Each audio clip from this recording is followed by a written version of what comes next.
All right, Hunter, tell me one more time. What are those three states of matter? Hunter, what are they? A solid, a liquid, and a gas. That's exactly right. So I've got some water right here. This is the water that we know best, okay? What can we do with this water? Huh? Did you say we could drink it? Oh, if we boiled it, what would it turn into? It would evaporate, it turn into a gas, right? Okay, so this right here is the liquid form of water, but it's water, right? H2O. This one right here is on this hot plate, and it's boiling this water, and it's turning this water into what? It's evaporation, and is it a solid, a liquid, or a gas? It is a gas. Is it still water? It is still water. It has the same properties of water. If we wanted to, we could catch it and cool it back down, and it would turn right back into the liquid right here. Does everybody know what we have right here? Can you tell what that is? Huh? It's not salt water, it's frozen water.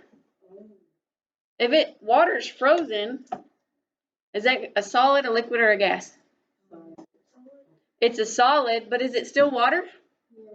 It is still water. So this right here, all three of these things are physical changes. Because it's all still water. It all looks the same. It feels the same. That ice is really, really cold. The steam, this gas is really, really hot. And this right here, I could drink it if I wanted to, but it's all still water, right?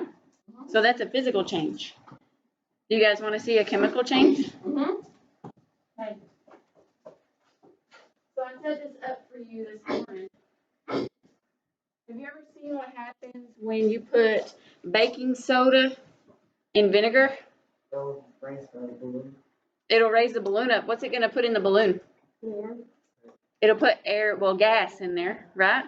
If you look at your Cool Guys Love Your Phones, what is that gas? Is that on there? Gas being released. So do you think if I do this, this will be a physical change like solid, liquid, gas, or is it going to be a chemical change? Mary said a chemical change, and she's exactly right. Are you ready to see it? I'm not really sure what's going to happen. It could blow up. I don't know if I have the right amounts in there. I didn't measure it. I just dumped stuff. You ready? Okay. Oh, yeah, too much. Can y'all see what's happening there? I'm getting ready for it to explode. Okay, we're good. Hey, I did a good job. Kind of neat, right? Oh, there it goes again. And get ready for it to explode. There we go. There's still more. So this one here is a chemical change. We know that because there's gas being released, right? If we didn't have our balloon up here catching it, how would we still know that there was gas being released? Can you look at this and see anything that might look like gas being released? What do you see in there, Mary? Huh? What do you see down here? She said she sees bubbles, and she's exactly right. So if you're doing something and you see bubbles being released, you'll know that that's gas. And if there's gas being released, it's got to be a chemical change. Yes, ma'am. Does it feel warmer? Huh? Does it feel, is there a temperature change, warmer or cooler? No, it's not. It might maybe be cooler, but I don't know. I don't know. It's not hotter for sure. It feels kind of cold. Okay. Anybody have any questions about that yet? Okay. No.